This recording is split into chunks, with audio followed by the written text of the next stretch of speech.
Ah, what a beautiful, organized closet. Oh no. What's up, beautiful people of YouTube, and welcome back to my channel. You know how people say you grow and expand into the space that you're in, and then eventually you have so much stuff crammed into it that you need a bigger space? Well, that's happened in my closet probably 5 times, and I've only lived here for like 2 years. We all know I have a lot of shoes, and I keep accumulating more shoes. Even though I do sell some, I tend to buy more than I sell.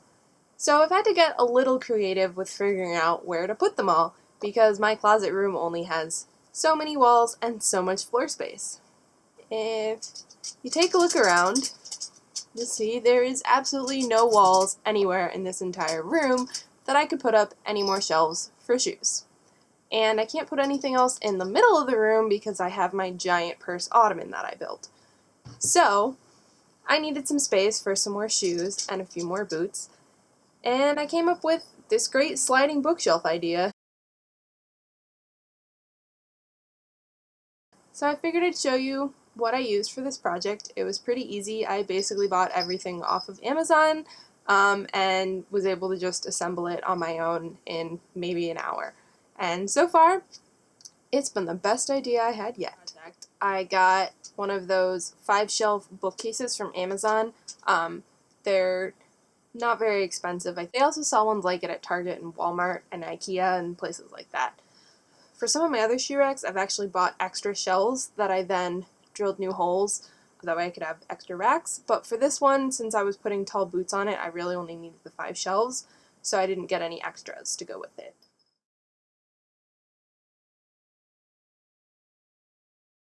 The next thing you're going to need is those little wheel casters, they're called.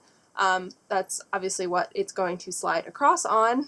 So I got ones that were only 1 inch tall, but I did install 6 of them on the bottom of this bookcase. If you're picking out a set of those, just make sure that the combined weight's going to be less than whatever you're putting on your shelf, along with the weight of the shelf itself.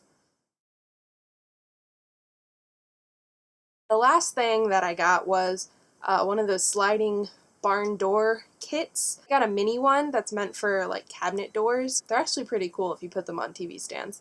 I didn't need anything really big and sturdy because it's not holding the weight of my bookshelf, the wheels are. It's just kind of guiding it across to make sure that it stays in that straight line and stops and starts where I want it to.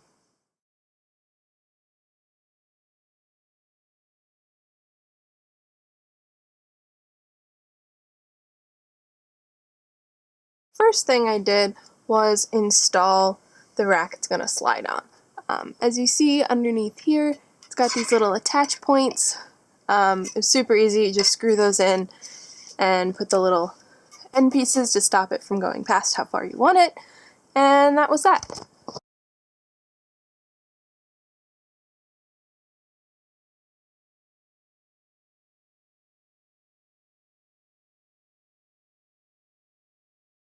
The next step I'm going to do is put all the wheels on. Oh, I think I said 6 wheels earlier. There's actually 8 wheels. Anyway, I just installed them at the points to make sure that I was holding up the main portion of the weight, and then 2 in the middle here just to help out. You also want to make sure that if you don't get the kind that turn all the way around like these are, these ones are rigid, they don't turn, that you are actually getting them perfectly straight, because otherwise your bookshelf is going to try to slide in the wrong direction.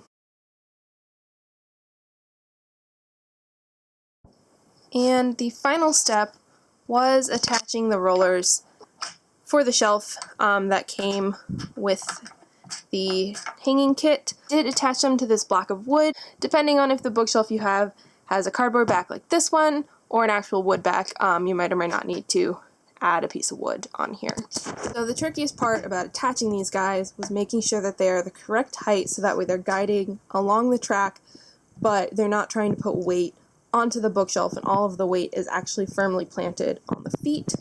If you live in a newer house, this is probably going to be pretty easy because your floor is probably a lot flatter than mine. But since my house is 80 years old and my floor is very crooked, that made this a little bit of a trial and error process, and I have a couple sets of holes and then had to shift it around a little bit till I got it to the right height. And here it is, the finished sliding shoe cabinet. Ta-da!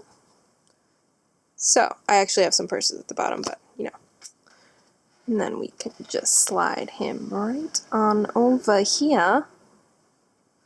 And we can get my dresses. And there's more shoes up there. And then when we're done, we just slide him on back.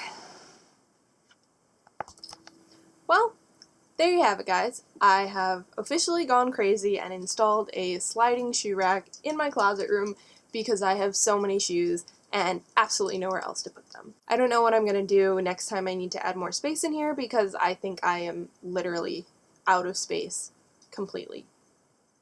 I'm going to have to buy a new house.